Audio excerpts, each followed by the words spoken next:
सो hello दोस्तों, welcome back to my channel Karpreet all in one. आज की इस वीडियो में हम बात करने वाले हैं एमपॉक्स वायरस के बारे में। ये वीडियो एक अवेयरनेस वीडियो होने वाली है बिकॉज ये एमपॉक्स वायरस जो है बहुत डिफरेंट कंट्रीज में फैल रहा है और वो भी बहुत तेजी से।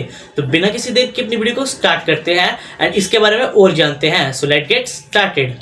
बात करें 2022 की, तो इसका एक वीक वेरिएंट जो है फैलना शुरू हुआ था, बट वो इतना फैल नहीं पाया था बिकॉज वो इतना ज़्यादा स्ट्रांग नहीं था। बट अभी का जो वेरिएंट है वो बहुत ज़्यादा स्ट्रांग है, जो कि फैल रहा है बहुत ज़्यादा तेज़ी से। एंड माना जा रहा है कि कोविड से भी 7 टाइम्स स्ट्रांगर होगा, जो कि अभी तक एक स्पेकुलेशन है, बट आगे जाके जो कि सच भी हो सकती हैं। यहीं पर पिछले हफ्ते 14 अगस्त को वर्ल्ड हेल्थ ऑर्गेनाइजेशन के जो डायरेक्टर वगैरह थे, डॉक्टर टेड्रोस, उन्होंने भी ये बताया था कि ये बहुत ज़्यादा जल्दी से फैल रहा है डिफरेंट कंट्रीज़ में। पहले तो सिर्फ अफ्रीका की एक कंट्री में ये जो था फैल रहा था, बट उसके बाद बाहर जगहों पे भी ये फैलने लगा एंड डेमोक्रेटिक रिपब्लिक से होते हुए इन बाकी 16 कंट्रीज से फैला वो, एंड उसकी रेंज बढ़ती ही गई। बात की जाए इसका म्यूटेशन इतना परफेक्ट कैसे हुआ और ये फैला कैसे। अराउंड 1958 की ये बात है कि डेनमार्क के कुछ वैज्ञानिकों ने अपनी पोलियो की वैक्सीन को चेक करने के लिए सिंगापुर से कुछ बंदरों को मंगवाया था एंड उन पे अपने टेस्ट वगैरह किए थे वैक्सीनेशन के। उन्हीं में से एक बंदर जो था, उसके सिम्टम्स जो हैं वो अलग से लग रहे थे उन्हें। यानी ये पता है, अगर आपको वायरस वगैरह होता है तो आपको फीवर होता है, मसल पेन, इन्फेक्शन वगैरह बहुत सी अलग अलग चीज़ें होती हैं अगर आपको वायरस हो तो उसी एक बंदर को उन्होंने टेस्ट किया, उसके ब्लड सैंपल्स वगैरह लिए out of curiosity and check किया कि क्या प्रॉब्लम है। तो उन्हें उस वक्त एक नया वायरस मिला जिसे उस टाइम पर पॉक्स वायरस का नाम दिया गया। सोचने वाली बात है कि ये वायरस बंदरों से इंसानों में कैसे आया। एंड बाय द वे, इसका नाम एमपॉक्स वायरस इस वजह से पड़ा क्योंकि ये बंदरों यानी मंकी से स्टार्ट हुआ था, इसीलिए एमपॉक्स वायरस। इसका पहला केस जो है वो डेमोक्रेटिक रिपब्लिक ऑफ कॉन्गो में एक 9 साल के बच्चे के अंदर पाया गया था, एंड वो भी इसलिए क्योंकि उनका ट्राइबल कबीला जो था वो बंदरों के बहुत क्लोज था एंड उनमें से मैक्सिमम बंदरों को जो था वो पॉक्स वायरस हुआ था। तो उस बच्चे की बॉडी जो है एक लेबोरेटरी की तरह काम की, जिसमें वायरस ने डिफरेंट म्यूटेशंस ट्राई किए, कॉम्बिनेशंस ट्राई किए, एंड उनमें से एक ऐसा म्यूटेशन परफेक्ट बना जिस वजह से उस बच्चे की जान चली गई। ये तो बस वायरस फैलने की शुरुआत हुई थी। इसके बाद जो है इसको 2 पार्ट्स में डिवाइड किया गया। 2 पार्ट्स कह सकते हैं आप, 2 क्लेड्स कह सकते हैं, क्लेड 1 एंड क्लेड 2। क्लेड 1 जो है वो स्पेशली उनको कहा जाता है जो कॉन्गो के बीच में ही रहे, डेमोक्रेटिक रिपब्लिक के। एंड दूसरा क्लेड 2 जो है जो बाहर की कंट्रीज में फैला, उसे क्लेड 2 कहा गया, स्पेशली जो है वेस्टर्न कंट्रीज में, वेस्टर्न अफ्रीका। तो अब आप में ये क्वेश्चन आ रहा होगा कि कौन सा ज़्यादा डेंजरस है, क्लेड 1 या क्लेड 2। अगर मैं आपको कुछ रिपोर्ट्स दिखाऊं तो ज़्यादातर वेव्स जो हैं वो क्लेड 2 की आई हैं, बट क्लेड 1 जो है ज़्यादा खतरनाक है और बहुत ज़्यादा सीवियर है। बिकॉज क्लेड 2 जो है वो इस वजह से फैल पाया क्योंकि क्लेड 2 के सिम्टम्स जो है बहुत कम है। क्लेड 1 के जो है बहुत ज़्यादा सिम्टम्स दिखते हैं, पूरे निशान हो जाते हैं, तो बंदा जो है उस जगह से बाहर नहीं आ पाता या फिर कहीं पर माइग्रेट नहीं कर पाता।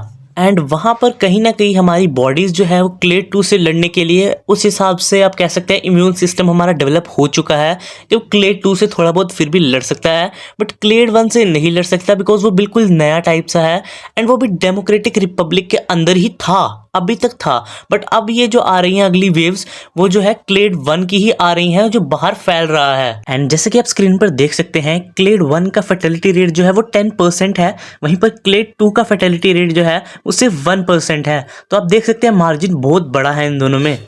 इस वायरस का फैलने का तरीका थोड़ा अलग है। किसी भी ऑब्जेक्ट को अगर आप टच करते हैं जो कि उस एक इन्फेक्टेड पर्सन ने टच किया है, तब भी ये आपको वायरस फैल सकता है। यहाँ तक कि ये 15 से 10 दिन तक अलाइव रह सकता है वायरस। मान लीजिए ट्रेन पर अगर कोई एक बंदा बैठा है 10 दिन पहले एंड वो इन्फेक्टेड था, तो बहुत ज़्यादा चांसेस है कि अगर आप भी वहाँ पर बैठेंगे और अगर उसका वायरस वहाँ पर छूट गया हो तो आप भी इन्फेक्टेड हो सकते हैं। एंड इंडियन ट्रेन का आपको तो पता ही है कितनी ज़्यादा ड्रेडफुल सिचुएशन हो सकती है इंडिया में अगर ये वायरस शुरू किया। लाखों के लाखों लोग जो है इन्फेक्टेड हो जाएंगे एक ही साथ। अब नेक्स्ट बात कि सिम्टम्स कैसे पता चलेंगे कि किस इंसान को ये वायरस है, एमपॉक्स वायरस। तो जैसा कि हमने बात की कि इसके 2 स्ट्रेन्स हैं, क्लेड 1 और क्लेड 2, बट यहाँ पर जो सिम्टम्स है दोनों के सेम ही होते हैं, बट सेवरिटी का फर्क होता है, कोई ज़्यादा होते हैं क्लेड 1 में और क्लेड 2 में कम होते हैं। तो अब इसकी सिम्टम्स की बात की जाए तो वो है 3 सेक्शंस में डिवाइड है। Number 1 incubation, number 2 prodrome and number 3 rashes. Incubation period जो होता है वो 1 से 2 हफ्ते तक का होता है एंड इसमें जो है वायरस आपकी बॉडी में सेटल होने की कोशिश करता है एंड मल्टीप्लाई होता है। इस पीरियड में आपको पता नहीं चलेगा कि आपके अंदर वायरस है या नहीं है। तो ये अगर आपके अंदर वायरस है भी तो ये अपने आप खुद अडेप्ट होगा। उसके बाद प्रोड्रोम पीरियड में क्या होता है, अर्ली सिम्टम्स आपको शो होते हैं। लाइक जो सबसे पहले सारे वायरल इन्फेक्शंस में होते हैं, जैसे गला दर्द होना, कफ होना, इन्फेक्शन होना, बॉडी दर्द करना। एंड इसमें एक एक्स्ट्रा चीज़ आपको दिखती है जो कि लिम्फ नोड्स हो जाना, यानी मोटी मोटी गांठ जैसे बन जाती है ना, वैसे आपको जैसे आपको स्क्रीन पर दिख रहा होगा इमेजेस के साथ, आपको मैं अच्छी तरीके से डिस्क्राइब कर रहा हूँ। तो ऐसी चीज़ें अगर आपको लग रही हैं तो आपको उसी वक्त डॉक्टर के पास जाना चाहिए, क्योंकि हो सकता है आपको एमपॉक्स वायरस हो चुका हो। एंड अगर आप इसको इग्नोर करते हैं एंड सोचते हैं घरेलू नुस्खे ट्राई कर लूँ वगैरह वगैरह, तो आप बढ़ते हैं थर्ड स्टेज की तरफ, जो कि आते हैं रैशेस की तरफ।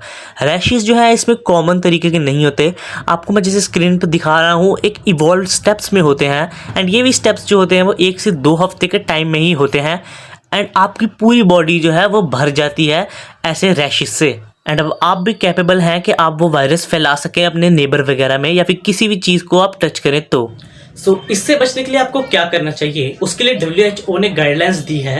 गाइडलाइंस मेनली यही हैं कि आप अपने आसपास की चीज़ों को ज़्यादा टच ना करें, या फिर अगर आपको किसी चीज़ को टच करना है उसको सैनिटाइज करें बार बार, जो कि हर एक बंदा उस चीज़ को टच करता है। लाइक आपका फुटबॉल हो गया या पोस्ट ऑफिस कोई हो गया, जहाँ पर आपको पता है कि हर एक बंदा आता ही आता है, उस चीज़ को सैनिटाइज करें।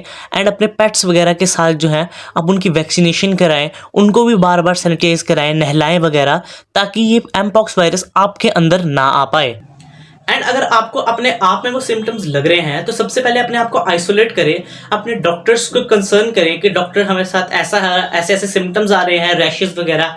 एंड उन रैशेस के जाने का वेट करें, बिकॉज नेग्लिजेंस से ही जो है ये वायरस फैलेगा। दोस्तों आज की वीडियो को यही ओवर करते हैं। उम्मीद करता हूँ आपको सब समझ आ गया होगा कि ये कैसे वायरस स्प्रेड हुआ, एंड इसकी अवेयरनेस फैलाना बहुत ज़रूरी है।